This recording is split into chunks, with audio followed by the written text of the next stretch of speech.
Hola a todo el mundo, bienvenidos a una nueva entrega de IFT Responde, y en este vídeo vamos a intentar resolver algunas dudas acerca de la polarización de la luz y cómo está esto relacionado con el spin de los fotones. Primero de todo, antes de ponernos a hablar de los fotones, que sabemos que es cuánticamente la manera en la que somos capaces de describir la luz, nos podemos preguntar clásicamente qué es lo que entendemos por luz o por radiación electromagnética, que no es más que una solución que tenemos a las ecuaciones de Maxwell, que nos dicen cómo se comportan los campos eléctrico y magnético. Aunque en física teórica nos gusta tener ecuaciones muy sencillas y lo más simples posibles, vemos que esta forma de las ecuaciones de Maxwell, en lenguaje de formas diferenciales, no nos ayuda mucho a ver dónde está aquí el campo eléctrico, dónde está el campo magnético o cómo evolucionan. Para eso tendremos que utilizar la formulación vectorial. Estas cuatro leyes de Maxwell, que son las leyes de Gauss y las leyes de Faraday y Ampère, nos dicen cómo se comportan a lo largo del espacio y el tiempo los campos eléctrico y magnético y cómo están relacionados entre sí. Como veis aquí, cómo evolucione temporalmente el campo magnético y el campo eléctrico nos implica cómo evolucionan espacialmente los campos eléctrico y magnético.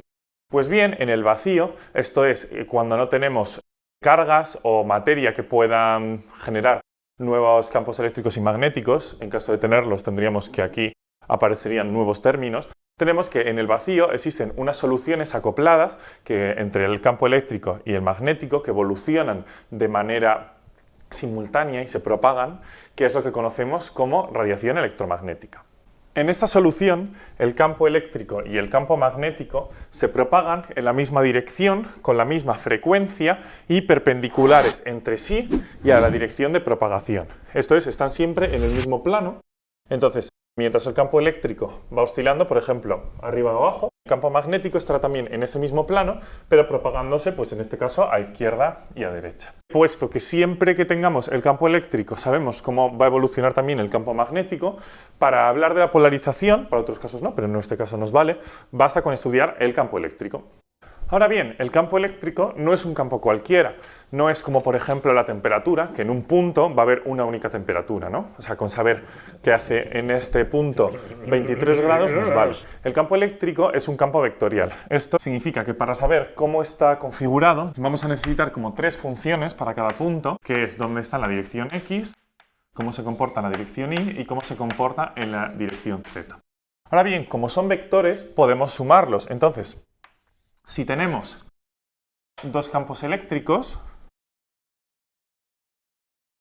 este sería el campo eléctrico total. Esto es lo que está, por ejemplo, detrás de los fenómenos de interferencia. Si tenemos que en un punto el campo eléctrico está en una dirección y de otra fuente nos viene el mismo campo eléctrico pero con un sentido opuesto, pues el campo eléctrico total sería cero. Aunque tengamos dos campos eléctricos que no son cero, el total sí sería cero. Lo podemos hacer también al revés. Esto es, en vez de tener un vector, otro vector, sumarlos y tener un vector total, podemos hacer de un vector separarlo en dos. En este caso, si tenemos un vector, el vector E, y tomamos dos direcciones distintas en el plano, podemos separar este vector en dos vectores, cada uno en una de las dos direcciones, de manera que al sumarlos recuperásemos el vector inicial. Esto es lo que se conoce como separar en componentes. Cada una de estas dos componentes pues estará siempre en la dirección que elijamos. Pueden ser las que queramos, pero para el caso de las polarizaciones lo que vamos a querer es que sean perpendiculares entre sí. Ahora bien, esto de separar en componentes puede sonar muy matemático. ¿Hay alguna manera física de hacer que podamos, dado un vector, quedarnos con una u otra componente? Pues vamos a ver que sí, que es lo que conocemos como polarizadores lineales. ¿Y qué son los polarizadores lineales? Antes de todo, vamos a definir lo que es una luz linealmente polarizada. Una luz está linealmente polarizada si el campo eléctrico, mientras se está propagando, vibra siempre en la misma dirección, ¿no? Por ejemplo, está moviéndose siempre arriba y abajo, pero no se está moviendo izquierda y derecha a la vez, ¿no? Sino en una misma dirección, siempre está oscilando. Podemos hacer lo mismo con el campo magnético. Y entonces, ¿qué es un polarizador lineal? Un polarizador lineal es una especie de filtro que lo que hace es recibir la luz y dejar pasar solo las componentes que están polarizadas a lo largo de una dirección determinada que diremos que es el eje óptico del polarizador. ¿Y cómo funciona?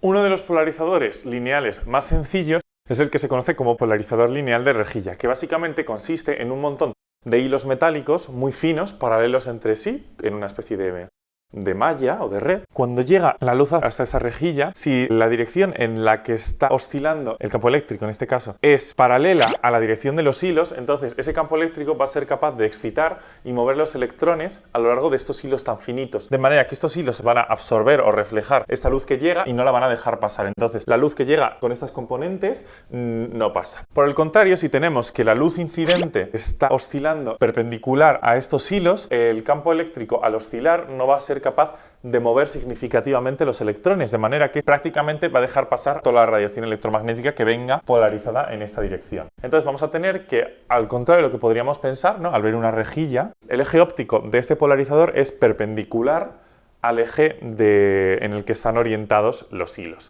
Para ver cómo funciona esto con las manos en la masa, desde el IFT hemos tenido un gran derroche y una gran disposición de medios, y vamos a utilizar una linterna y unos polarizadores para mostrar cómo funcionan. Podemos ahora realizar un experimento con una linterna que es una fuente de luz totalmente despolarizada. Utilizando dos polarizadores, el primero de los cuales lo que hace es esta luz despolarizada pasarla a que esté linealmente polarizada, de manera que la intensidad lumínica que vemos se reduce a la mitad, podemos ahora utilizar un segundo polarizador que, poniéndolo en un ligero ángulo respecto al primero, de manera que sus ejes ópticos no coincidan, veremos que siempre que nos cojamos un ángulo de 90 grados entre esos ejes ópticos, una parte de esta luz es transmitida, ya que la componente a lo largo del segundo de los ejes ópticos nunca es nula, salvo que lleguemos al caso de los 90 grados.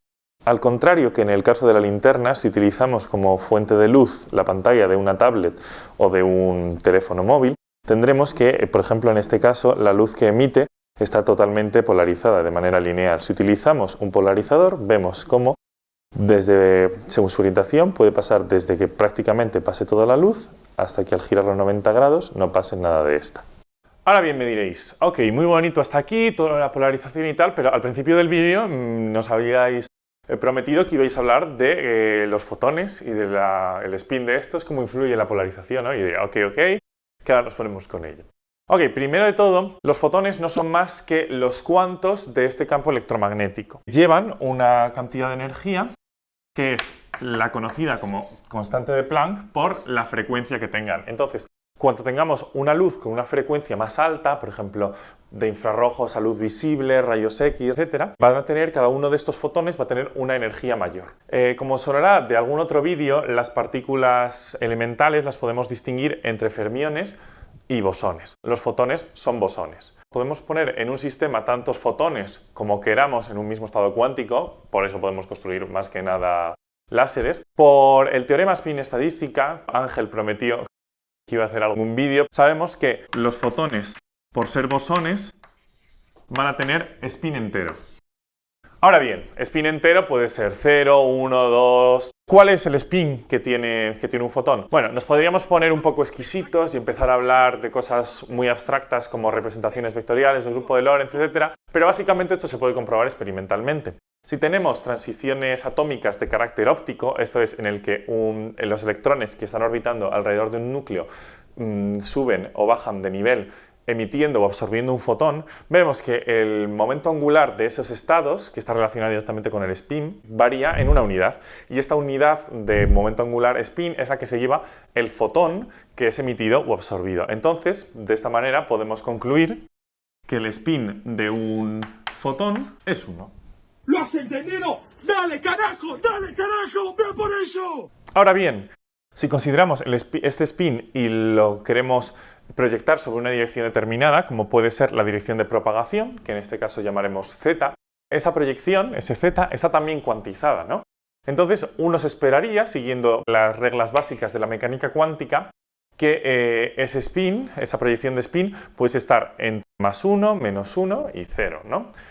Pero para los fotones no es así. En primer lugar, tomando polarizaciones lineales perpendiculares entre sí y que tengan un ligero desfase la una de la otra, podemos construir unos estados de radiación electromagnética conocidos como polarización circular. Esta polarización, dependiendo de hacia dónde esté girando, la podremos considerar levógira, esto es antihoraria, L, y destrógira u horaria, R, siguiendo básicamente la regla de la mano derecha o del sacacorchos. Esto es, que a donde apunta el pulgar es hacia donde consideramos que está yendo el spin y a donde están girando el resto de los dedos es hacia donde está girando, en este caso, pues, por ejemplo, el campo eléctrico. De esta manera, a estos estados les podemos asociar un spin. A la polarización levógira le asociaremos la proyección de spin +1 y a la proyección de estrógira le asociaremos la proyección de spin -1. ¿Y dónde está la cero? Pues básicamente no hay para los fotones. Esto está relacionado con que los fotones no tengan masa y de que se muevan a la velocidad de la luz, pero para demostrarlo con un poco más de rigor necesitaríamos bastante artillería matemática y pues en este vídeo No le podemos exigir eso, así que con calma, crack, no tienes presión. Pero prometido que haremos algún vídeo explicando por qué que los fotones no tengan masa implica que no tengan esta polarización asociada a la proyección de spin 0. Ahora bien, ¿cómo relacionamos esto otra vez con el principio? Porque teníamos la polarización lineal, que la hemos usado para construir las polarizaciones circulares, pero por ejemplo la polarización lineal, ¿qué spin tiene? Pues para esto vamos a utilizar lo que conocemos como superposición cuántica. Básicamente, de la misma manera en la que construíamos las polarizaciones circulares levógira y de estrógira a través de la superposición de dos polarizaciones lineales perpendiculares entre sí, podemos hacer lo opuesto. Sumando dos polarizaciones circulares levógira y de estrógira, vamos a recuperar una polarización lineal. Ahora bien, esta polarización lineal, si la levógira tiene proyección de spin +1 y la de estrógira tiene proyección de spin -1, ¿cuál es la proyección de spin que tiene la polarización lineal? ¿Acaso es 0? Pues no, porque ya hemos visto no hay estados que tengan proyección de spin 0. De hecho, debido a que estamos hablando de superposición cuántica, cuando tengamos un fotón de esta manera, lo cogemos y lo medimos y vemos qué proyección de spin tiene, lo que vamos a hacer es que con una probabilidad del 50% vamos a medir la de la levógira, esto es +1, y con una probabilidad del 50% también vamos a medir la de la de estrógira, esto es -1.